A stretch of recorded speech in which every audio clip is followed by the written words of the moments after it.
All right, welcome everybody. It's another session for the DBA speaker series, and tonight we have Dr. Damon Johnson, who was in our inaugural DBA cohort. So we are excited to have him, welcome him back for a presentation tonight, and I'm going to let him introduce himself, and then I will turn it over to him for his presentation. Just a side note, he is traveling for work, so the Wi-Fi connection is a little bit tricky sometimes. If he gets knocked off, we'll just give him some grace and have him come back in. We'll figure it out as we go. But Damon, I'm going to hand it over to you. Absolutely. Thank you, Dr. B, and thank you everyone for joining this evening. I've been looking forward to this session. I'm assuming everybody can hear me okay? Okay, if that becomes a problem, we will remedy it at the time. I got to work with Dr. B in the initial DBA cohort at JWU, completing our program in 2021. Prior to that, I studied business administration at North Carolina A&T State University, and subsequently, I did a master's of education in instructional technology. So corporate-wise, I've always had a passion around technology and how things are built and work, both in a digital world and a physical space. And that's what kind of led me to that interest in information technology. I have led technology engineering teams for over 20 years now. I'm currently at Chick-fil-A Corporation in Atlanta. A lot of people don't think about technology with quick service restaurants, but we are the largest department at Chick-fil-A. I think of the 3,000-ish staff members at corporate, over 800 are in digital technology and transformation. And so, of course, we are exploring how to best leverage AI in our workplaces. And I kind of just play with it on my own like others do. As Dr. B so graciously mentioned, I'm in this hotel room. I'm on my Wi-Fi hotspot. So just give me a little grace as we try to push through this. I think we'll have time for discussion and questions as we go along. The slide presentation it's not too many slides. I don't want to overwhelm you with slides, but I would like to have any discussions that you would like to have around the conversation. So I'm going to share my screen. And if something happened, if there's some smoke happening, somebody may have to tell me because I'm working with two monitors and I may not see something that's going on as I try to look at you and follow along with where we are. Let's see. We good? No, we're not yet. No, it's not share. Here it Share comes. button. Yep, it's there. All right. So I entitled this Artificial Intelligence, A Journey from Skepticism to Solutions. And the skepticism is not around whether or not artificial intelligence is a thing. It's more around the hype. And I don't know what fields that everybody on the call are working in or studying. So I wanted to keep this kind of high level. Well, we'll get into a little technical detail, but I wanted to keep it kind of high level. My skepticism in the industry started about 2 years ago. And so a lot of this is opinion. There'll be some facts, there'll be some research, but some of it is my opinion. And you'll know the difference pretty clearly.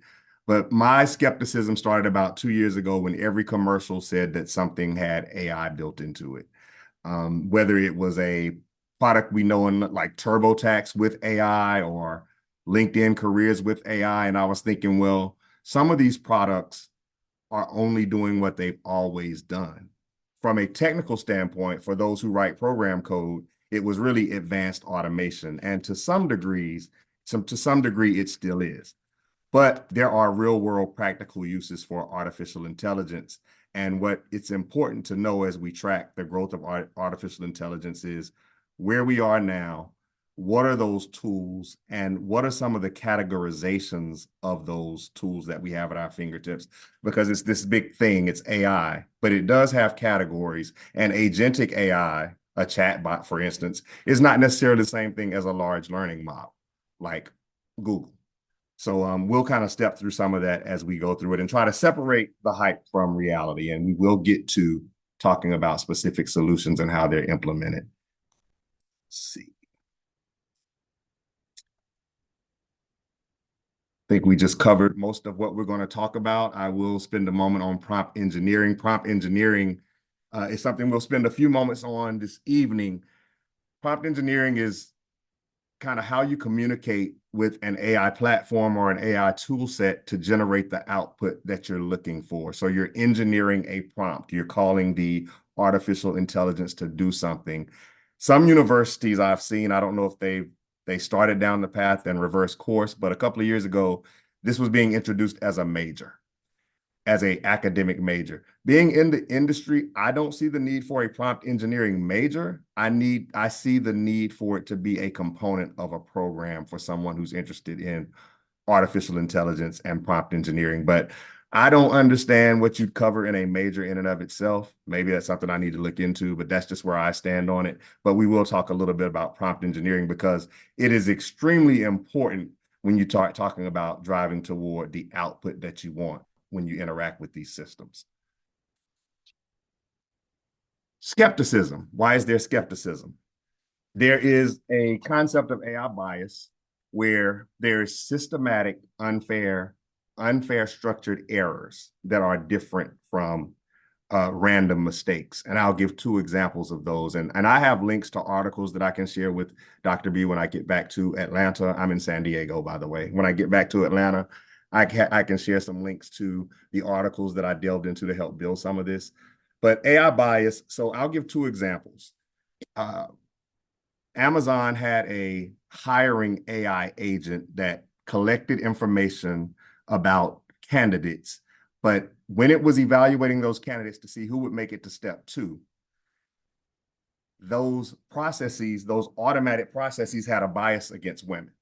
And that's because over the history of the 10,000 resumes that Amazon used to build their AI LLM, large learning model, we'll talk about exactly what that is in a moment. Most of the resumes, the great majority of the people who work there and in those departments were men. And so when the AI built its learning model, it assumed that that was a success criteria because that's what it saw in the large learning database. It assumed that that was a success criterion to the degree that it started to score women who went to all women's colleges at the very bottom. Like, not only are you not a man, you went to an all women's college. And so that's an example of AI bias. You may have heard years ago when facial recognition technology started to be introduced in airports and digital scanning of faces, the data set didn't include a lot of people of color. So there was a very, very high failure rate of recognizing those populations appropriately. So there is still AI bias, and the industry is trying to mediate that as best possible. AI hallucinations are an error, but they are just fabrications presented with confidence based on bad data. And so where there's a systematic error with the bias, the hallucination is the AI is just thinking up things and presenting them as if they were true. I have an example. A New York attorney, this is a real case, 2023, used Chat GPT to write a brief for a case against an airline. The brief that was written by ChatGPT listed detailed judicial opinions, created cases, Johnson versus Morris, circa 1993, and actually had detailed opinions from those cases. None of them were real. ChatGPT made them up, but it knew so much about how to write a brief, how much about the framework of cases to write that detailed opinion that they were presented as if they were real cases. The cases didn't exist. There was another case where there were another case where the names of the people that were quoted in a case just did not exist. So those are examples of AI hallucinations. There's a Damon, concept of, yes. I'm sorry, can I interrupt you for 1 minute? Yes. Just as a note to students, AI does a lot of hallucinating when it comes to scholarly sources that don't exist as well. So when you think you're gaining this great information from AI and it's giving you all these citations and it shows you the reference list, there are many times when those references do not actually exist. So just wanted to throw that in there. No, I appreciate it. I really think there are a couple of videos, and I'll just mention this since you plugged it. I'm not showing them and I didn't link to them, but I think academia is maybe the riskiest area, especially when it comes to integrity and representing your own work. And I know, we're big on citing sources, but I'll just tell you tongue in cheek, there were two videos that I ran across.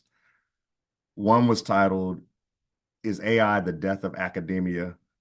And the other one was, did AI just kill academia? It was like, of course, these are people's opinions. Again, everybody has one, but it's that serious. It's that serious. The misrepresentations people can make now. Um, so that's where we are. And I just, at the bottom, the last bullet, I mean, it's artificial. That's the big thing, is what we're talking about as a community is a future state where the technology is sentient and it can think. There's no AI today that thinks. And that's why I really wanted to start and ground this in skepticism. Again, there are some great use cases. There's some great technology out there. There's great technology that is AI, but it's not thinking. It's doing pattern recognition. It's looking for familiar phrases and things like that. And it's getting better. It gets better every day. Like literally, it grows exponentially in what it being AI knows every day.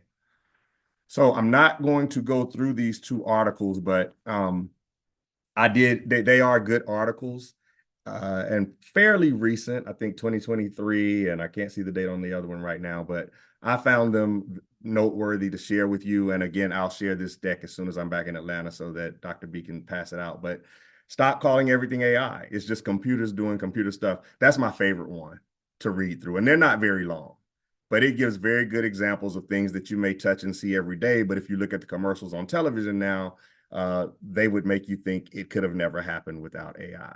I mean, a very simple example I'll use, TurboTax looking up my state income tax rate in Georgia from a table is not AI.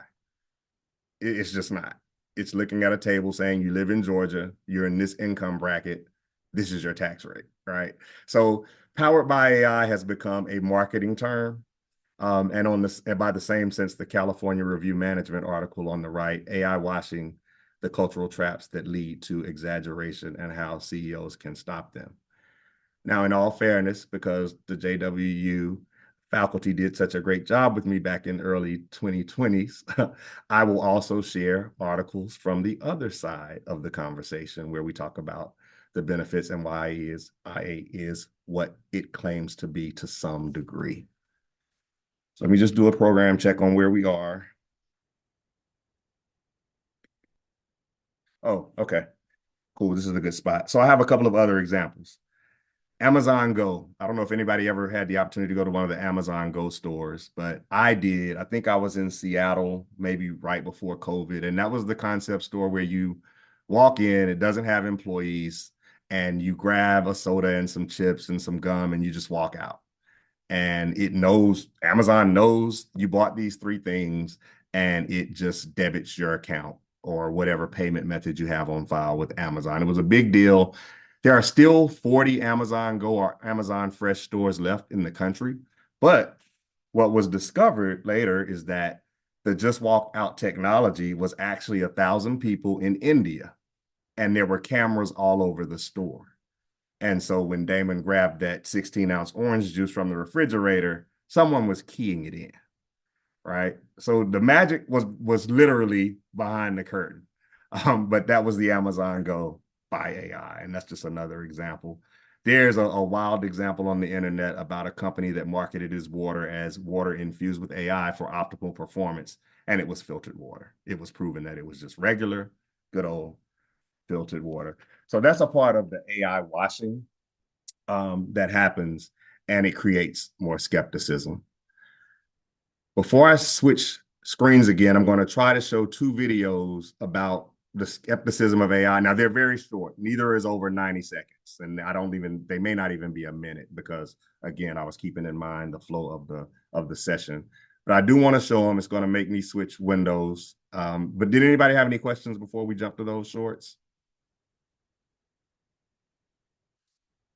Similarly, when we get to solutions, which is the next section after the shorts, I'll have two shorts there as well. So I don't know the speakers personally. I don't know their political affiliations. I don't know who they are and what they stand for in their communities. I brought this in for the content on AI. So that's all you can hold me to. And give me a second and let me try to stop sharing this screen. They were embedded, so just so you'll know, they were embedded, or they are embedded in the presentation, right? But it's just one of those things when you get ready to present, you're in another city, You got to make some technical adaptations. So I can't get them to play from the deck, but I am going to just get them to play from my browser, hopefully.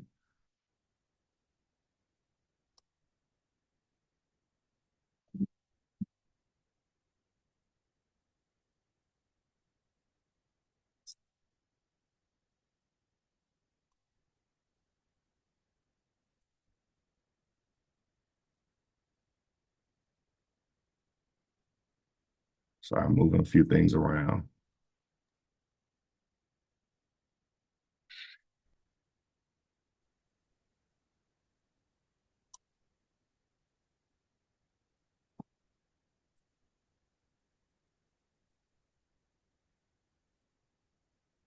Okay, we can see it, Damon. All right, I'm going to play it, and hopefully you'll also be able to hear it. If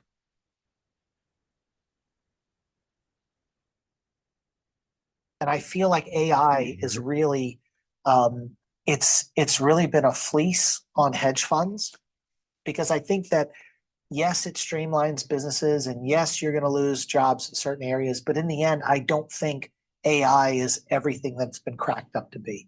And I think we're finally the hype for AI was about a year ago, and it was like woo, woo, woo, and then but now if you look at everything that's been trending with AI, it's slowly going down. So all the promises that AI was saying they were going to do, they're really not delivering.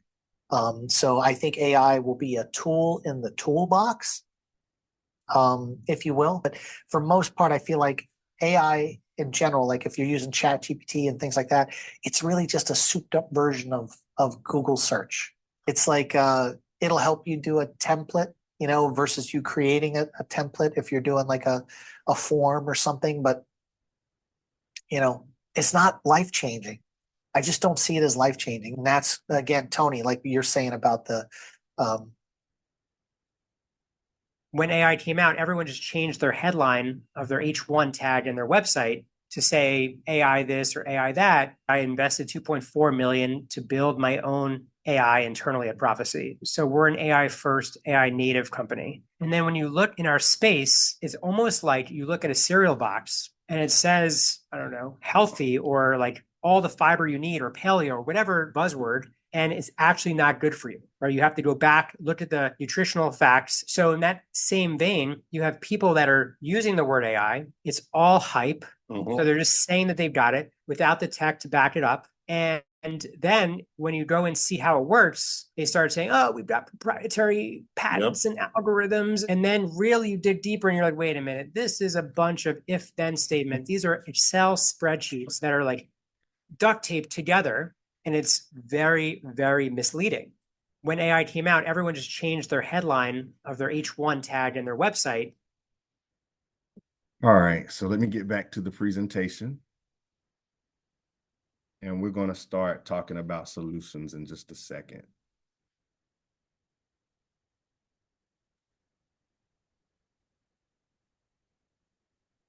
Okay, all good. You can see the presentation again? Not yet. You can't? Uh,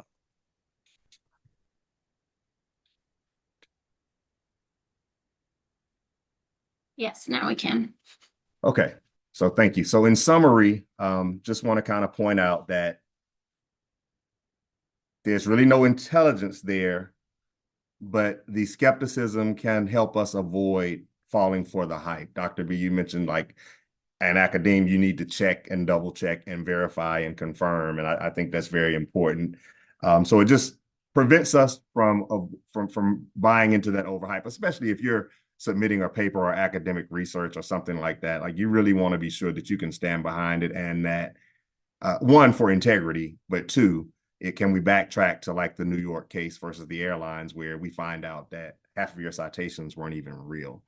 And I just think that we need to be very cautious about that. The skepticism helps us to normalize the claims about AI, especially the very vague ones. So when someone says, this is aqua water featuring AI, at least let me ask the right questions. What is the automated intelligence that is built into this? And so I think that's just a good, healthy skepticism. But then there are also solutions. All right. So let's just talk about types of AI. And these are not, AI has been categorized or is being categorized many different ways. I could do a matrices. There's big AI, there's small AI, there's conversational AI. Some of it is about the industries and what problems it may be built to solve. Some of it is more about, some of it meaning the definitions is more about how does someone interact with it. But I am very, very happy to see that the industry is starting to come up with categories so that we can just stop saying it's AI, it's automation, it's a flying car. Like, what is it really? So agentic AI at a very, very high level, I think everybody's probably interfaced with agentic AI. It's an agent, it's a chatbot. It's theoretically that pop-up you get on the screen on a customer service or an airline website that says, "Hey, I'm Jenny, I'm the AI, can I help you?" Now we know from the Amazon Go India story that there may be a person sitting behind it, and that's okay. But some of it says specifically, "I'm AI." I bank with Wells Fargo, and Wells Fargo's AI agent is called Fargo. So it's, "Hi, I'm Fargo, I'm AI. How can I help you? What can I do for you?" But just some things to think through in the skepticism arena when we talk about it. But that's agentic AI. It usually is capable of completing a multi-step task. Look at all of my bank transactions from 2025 and tell me what category of spending I have the most. Oh, you spend the most on groceries. Agentic AI. Look up my flight reservation and tell me what time I need to be at Atlanta Hartsfield. Multi-steps. It's got to look it up, know I'm on this flight, and then do some predictive analysis about what time I should be there. That's agentic. It's helping you do something. The large language model is what grows exponentially daily, hence the evolution of a data center on every corner. AI is always learning. Every time you ask it a question, every time you give it a prompt, it is adding to its body of knowledge. Another nod to research. It's adding to its body of knowledge in that large language model, hence the name of it. It's the brain. And it's what agentic AI at times is tapping into to retrieve information. Predictive text is coming from large language models. So if I were to go to, and I'm just throwing something out there, Travelocity.com and say, "Tell me a good restaurant in Toronto," it might predict that the next thing I'm going to type is Canada. I mean, it's just like Google has always done it. I'm looking for a sporting, the model might say, well, the next word is most likely to be event. I'm looking for a sporting event. So those types of large language models for predictability. But again, they're getting smarter, bigger, a lot of data there. And that's what leads to some of my computer knows what I'm thinking, because to a degree, your computer has evidence of what you're thinking and your patterns. So large language model. Multimodal, processing varied media and generating images, audio, video. You see a lot of this with some of the skepticism behind videos online where quotes or actions are being attributed to people because they're shown in a video saying it or singing it, but it really, really wasn't the person that's being pictured. Because in a multimodal state, different forms of media are being gathered and merged and synthesized to produce some type of outcome. So yeah, that was Damon walking down the street in Boston last Wednesday, but I really wasn't. But it looks like I was. It's everything Damon, it's everything Boston. That's when you're going multimodal. RAG and MCP. Those aren't really a category of AI, but I wanted to include them on this slide. Those are solutions for some of the issues we're facing. So I'll simplify this. RAG is retrieval augmented generation. And RAG kind of reduces hallucinations because if, let's say, Johnson & Wales were implementing an AI solution that was approved by the university, approved by policy, and said, if a student asks about university policies, only go to this source of truth.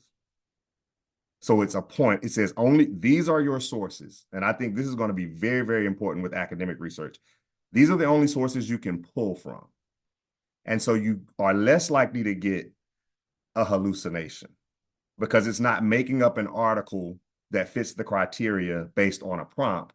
It's saying, I've been given this framework through configurations by Johnson and Wales. This is my area or my retrieval augmented generation framework, and this is the only place from which I can pull. And then it can go run through those policies, those approved policies to death, and then generate some output. But at least you are more familiar with the source. And model context protocol, MCP is model context protocol. It's a really techie thing too, but it's kind of how the information is transmitted from an RAG to you. So it's going to come through that model context protocol. That's the simplified version. Again, I don't have a tech and coding class. All right, so those are some good examples of types of AI and how they're starting to be categorized, especially agentic, LLM, and multimodal. Another example of multimodal that I had here, clinical data and images to help inform diagnoses for patients. That's an example of multimodal. I have clinical notes. I have pictures of your organs or whatever those things are. I have merged them and I've made some decisions, and here's your diagnosis. So that's a good example. If we get to true autonomous vehicles, and I know we got Waymo on the road now, Waymo, not way more, Waymo on the road now, then that's also multimodal. So those are a couple examples of multimodal. What do these solutions do for us? It's human augmentation. So it amplifies, it's a force multiplier. It makes you more productive. I've seen this in my work. There are positions we really can scale back on filling because people are much more productive, but key first word, people. People are much more productive through the assistance of these tools and tool sets. So it's a boost of human capabilities rather than a replacement, right? Eventually, there may be some trade-offs. If you think about, in the prior century when manufacturing came about, is everybody going to lose their job because of all this automation? And so same thing with computers. But we seem to survive. We pivoted, and new fields of work came out of those eras. So AI is more human augmentation right now than it is replacement. It gives creative freedom, allowing you to create something truly unique. Although, and the caution in that parentheses is that if all of us go to ChatGPT today and say, hey, generate me a picture of a sandwich that has these 5 characteristics, it's going to learn, it's going to store, and it's going to start to produce things that look more and more alike. So that one is almost in conflict with itself. I can generate some things that are really unique, but over time, that uniqueness will become more normalized as it becomes a part of the system. Applied AI, solving real world problems, fraud detection, crop protection, those things. It's really good for back office activities. A good example there is a back office activity in a business of matching invoices to payments and sending them out. That's something that AI can easily do. And then scientific discovery, I think I gave an example of drug therapies.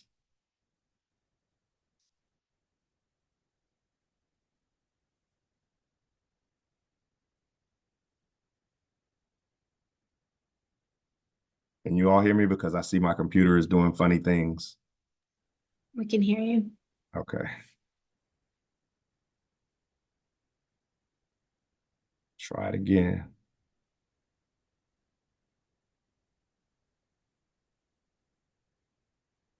Give me 1 second, and I'm going to go off camera for just 1 second. This will probably just be our only blip, I hope.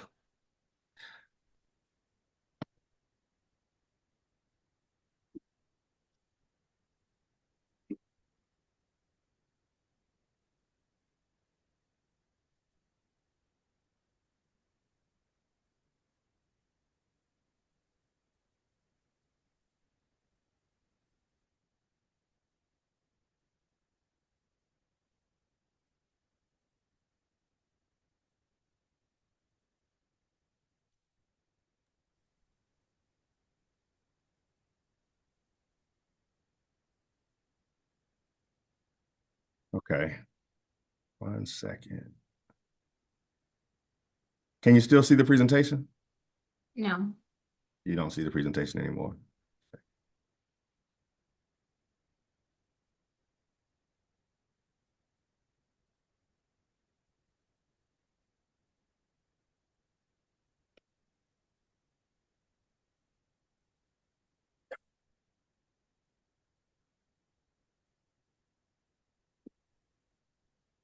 I'm going to pause the recording and then resume when it comes back to the screen. So here are a couple of other articles, and again, you'll have them in the deck. One is from MIT Sloan that talks about practical AI implementations, and the other one is from Tech Trends that kind of does the same thing. What are some practical implications?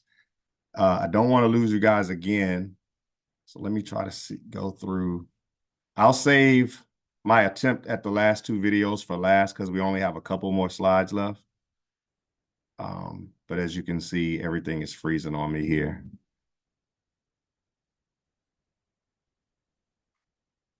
Sorry, this is one of those if it can go wrong, it will type things. I told Dr. B before everybody joined, I just really did not want to have to reschedule this again, even though I was on travel.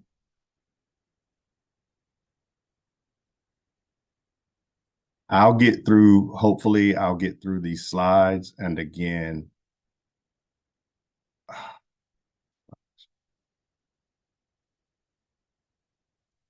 if we don't get to the videos, I'll have to pivot. When we send the recording. Share screen. We're going to try this one more time and hope for the best. All right. I'm not even going to go into presentation mode, right? So we talked about the articles. These are the two videos that hopefully we'll look at toward the end. They were more solution focused. So if you remember, the first two video shorts were skepticism. Those were more solution focused. The next thing was prompt engineering. So what I wanted to do with prompt engineering, I was actually going to go into Gemini, and I may try it at the end. I want to save everything to the end that may cause us to drop. And if I drop again, I'll circle with Dr. B. We got through the meat of it, and we can just chat about it later, or I can put it in the notes when I send my email over. But I did want to do a couple of prompts. I just don't know if my technology is going to make it right now. So prompt engineering is writing a good prompt. So it's about specificity. And again, my goal would have been to do a couple of these first on the fly with you watching, and then talk about why one was better than the other for two different use cases or scenarios. And I have those, but again, we'll see where we get. But just at a high level, I won't read every word. A good prompt is specific and precise. So when we talk about prompts, if you don't use AI right now, I don't know. Again, I don't know what everybody's doing or touching. Think about it as what you're asking Google. You don't want to say, give me 3 articles about world hunger. You may want to say, as a researcher in your prompt, as a researcher, so one of the good things you'll always hear as a recommendation is to give your prompt a persona. As a researcher or as an agriculturalist, I would like to understand through 3 articles the benefits of doing X, Y, Z. The more specific you are, and I have seen some very long prompts. I don't think people thought prompts were ever going to get as long as they have. Companies now, including mine, have prompt libraries because some of the prompts are so long. But you want to get the right information back, right? And then begin to refine it. So they're specific and precise. They're contextual. As an agricultural farmer living in Iowa, like as much information as you can give it, you want to generate the results that are most useful to you. Iterative. I'm going to show you something in a moment that I iterated on. Man, I iterated on 7 or 8 times, and AI still couldn't do what I wanted it to do. And I'll tell you what it was. And then bad, vague, ambiguous, or overcomplicated. So you may want to break it down into pieces and ask agentic AI to do this thing for me. And once you have that output, refine it. And I use Gemini a lot, which is a Google product. You can just get to it through a browser. It will reference the output that you generated prior to your next prompt if you want it to. So if I say, please recommend for me 3 places I can travel where it's going to be over 70 degrees in February, and I also like to go swimming. Once it generates that output and I see the places, I can say, oh, make sure they are within 2 hours flight of the East Coast. And it'll take that initial output and then refine it. So that's the iterative part of it. I put this next slide in here just kind of as a as a joke, really. Well, not a joke. It really happened to me. A tale of two calendars.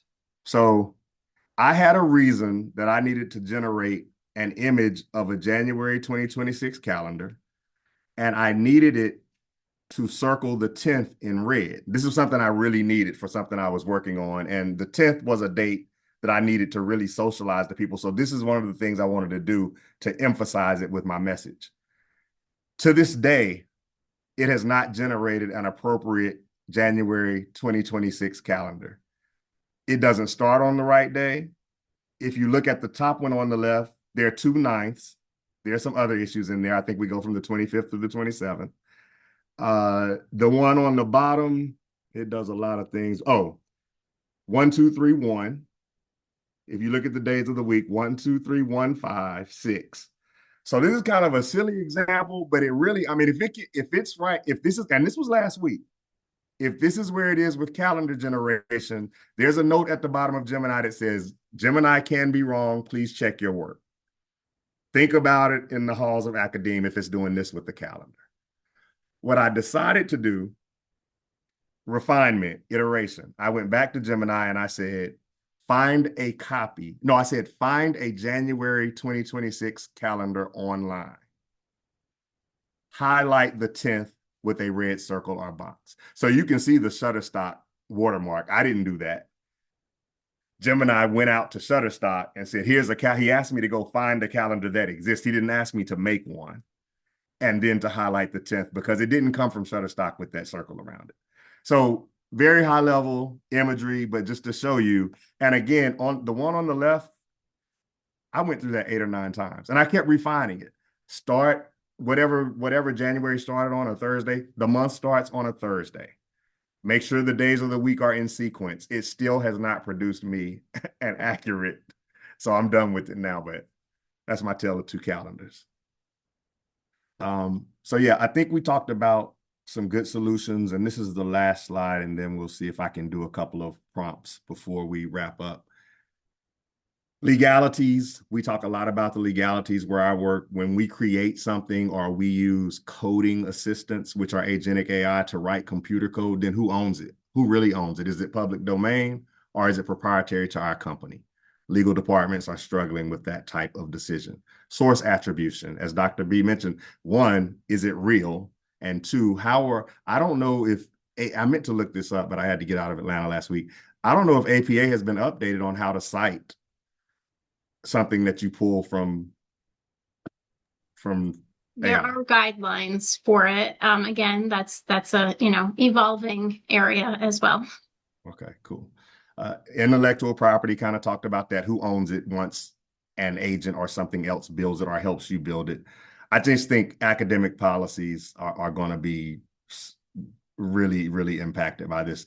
Like almost a full review is probably going to be needed of academic policies when it comes to the use of AI, not just on a collegiate level, primary, high school. What does it mean? Academic programming, what programs should evolve? Truth in marketing, just, is it what you say it is? And we've already covered how I feel about that, but that's just the nature of the beast. Environmental impacts. I know in my neighborhood, in my area, there's a lot of discussion about data centers. It comes up on every city council meeting, a lot of pushback from residents because there's a proliferation in certain areas of these massive data centers. So that's something that's being discussed.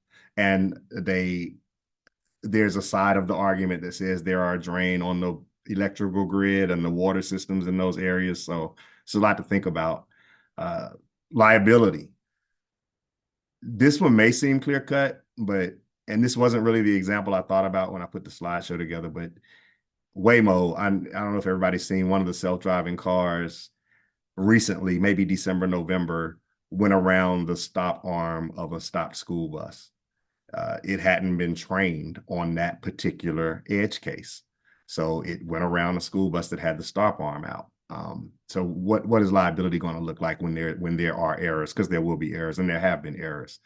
And then we talked about career job displacement. I just think it'll transform the job landscape and not really wholesale replace total industries. But that's just my thought. And I'm talking more in terms of today and not 15 to 20 years from now. So that's where we are. I can try. I'm good. If I lose you again, thank you, everybody. I appreciate it. I know we're only down to 15 minutes. So if I lose you, I'm sorry, but I'll try, since we have a few minutes, to do a couple of these. I only had two. And I just wrote these down on the fly. I didn't do any pre-work because I wanted this to happen in real time. My first prompt that I'm going to try, very vague, fun things to do in Toronto. And then I'm going to try to refine it a little bit. And then the second one, 7 articles about transformative leadership. And then I'm going to refine it. So I wanted one to be kind of social fun and the other to be more linked to academia. So let's see what happens through my best effort here. Stop sharing this screen.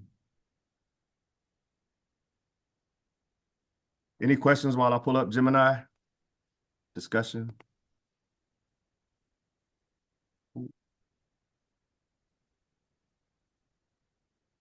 Damon, this has been really good because you're kind of, bringing the things to light. I think that a lot of people are questioning or thinking about in their minds and in meetings that we're all having with our teams, and they're like, Thank you. I appreciate it.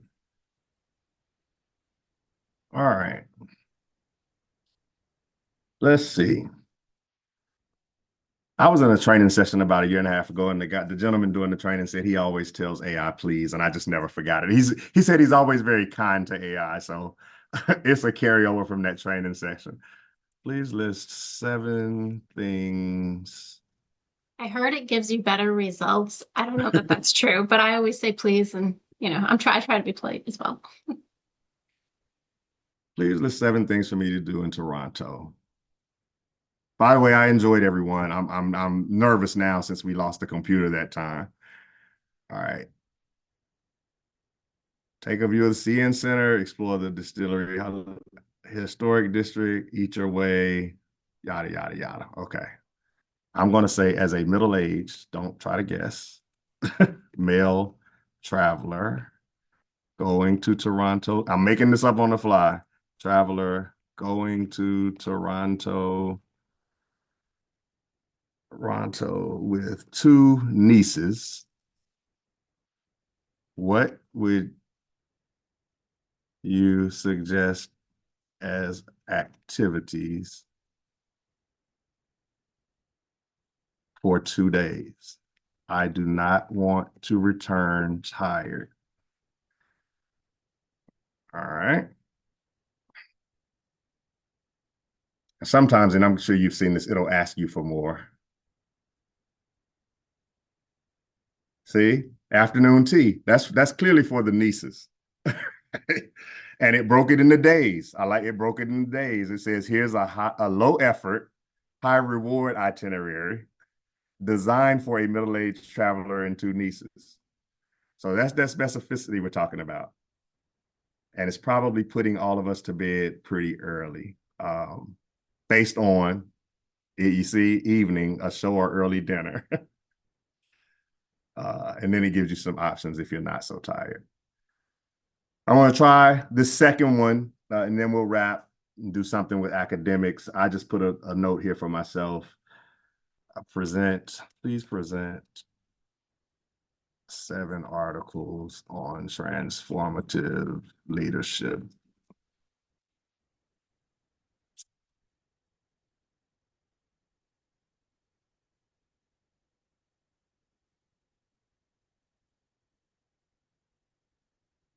So here's some articles. Oh, I've done this before for real purposes and said, please include the links, probably for the 4 articles that are embedded in this deck. And it will give you the links to them if you prompt it to give you the links. I didn't say that this time. So let's do it again. Please list 7 articles on transformative leadership for a student in a DBA program. Include differing opinions, and please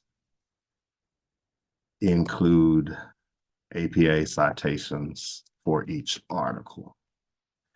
I could have gone deep and said peer-reviewed and all that good stuff, peer-reviewed articles, but I'm just going to leave it here. Let's see what it does.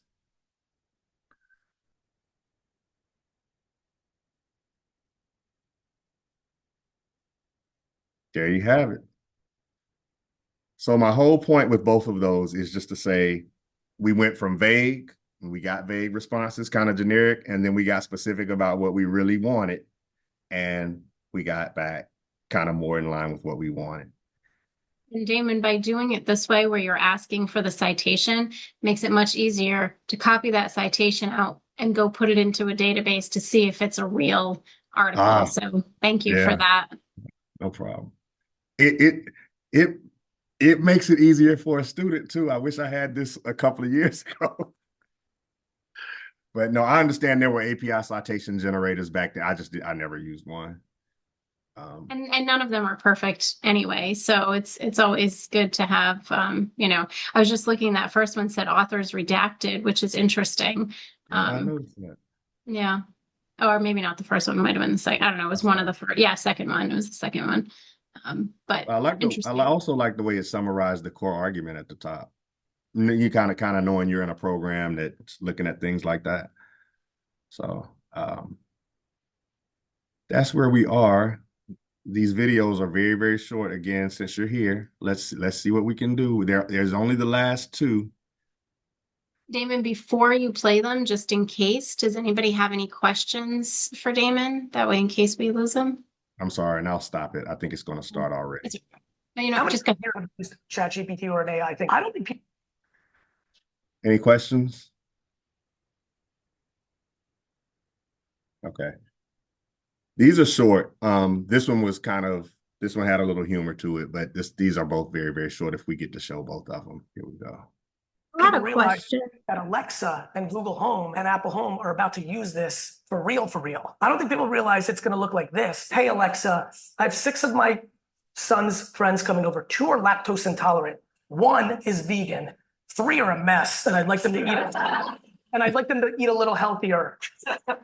I only have a couple $100 in budget, and they'll be here for about 4 or 5 hours, but I also need something quick and snacky in the morning because they're going to sleep over, and I want to send them home with something. Send it. That's how people are going to shop. So what I just said is real life in 5, 7, 9, 10 years. Okay, there was a question. Yes, sorry, trying to take myself off mute. Can we do the same prompts in Google Scholar? Does that have the same features? I'm not sure. I have not used Google Scholar, so I'm not sure. Okay, thanks.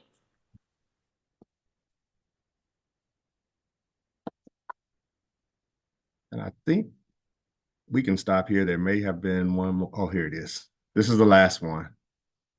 No, that was one of the, we'll stop here. That was one of the articles and not the video, so I don't want to belabor it. We'll stop there. You get the spirit. So that, what I did with the second video for solutions was, it was more serious, deep academic. It wasn't any longer, but you got the funny one about, the father having the kids' friends over for a night at the house, and then the other one was more serious academic, but not much longer. But they're all out there on YouTube.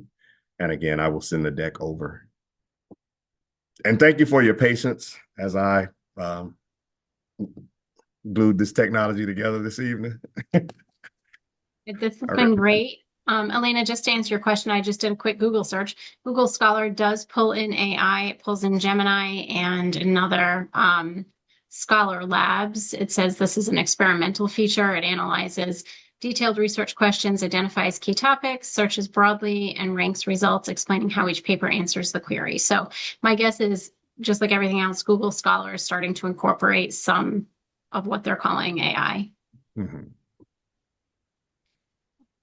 Damon, this has been really informative. We have, just 5 minutes, but I know we asked for questions, but does anybody have any questions or last minute thoughts? So, Damon, thank you very much. Steve Pyle. I was in the second cohort, the DBA. We're right behind you. So thank you for paving the way for all of us, you and Steve Cannella and the rest of the gang there. They did a wonderful job. I've always been taught that the AI is kind of an eager research assistant who isn't very bright and really wants to help you out, but you need to really be clear of what you're asking them to research, you Yes. know? So they're very eager, but they Yeah. need your help. And I think It's that's it where you're talking about that prompt engineering, getting very specific around that, exactly what you want. And then they'll go find it. absolutely. But if you don't tell exactly what you want, it's going to create stuff that you may not need. And that's a really, really good way to look at it and to summarize it. It's really eager. I've noticed something, and I knew I said I was going to share again, but I just want to share one more time. You brought it to my attention by mentioning that if you look at this is kind of new because again, everything is changing, right? If you look at the bottom of my screen, can you see the Google Gemini? Am I sharing the screen? Hello? Yes. Yep, you Oh, are. okay. Yep. Okay. If you look at the bottom where I'm playing with my mouse on the right, this hasn't always been there. So it says fast. My clicker isn't working right now, but I'll just tell you. Okay, there it is. Fast, answers quickly, thinking, solves complex problems, pro. It's going to take longer, it's going to do more stuff. So that it marries a little to what you're saying about like how deep do you want me to go with this? Do you want me to just throw you out an answer? Or do you really want me to do something? I thought that was interesting that had been added. Yeah. So maybe it's trying to be a more intelligent research assistant. Very cool. Damon, do you have a favorite AI that you use, or different ones for different things? I started with Google, so I'm the type Gemini. So I just when I start with something, I pretty much don't pivot. Yeah. Now we have some tools at work that are work specific. So for instance, there's a coding environment for writing software called GitHub, and there's a tool called GitHub Copilot, and we use GitHub Copilot to assist with writing code.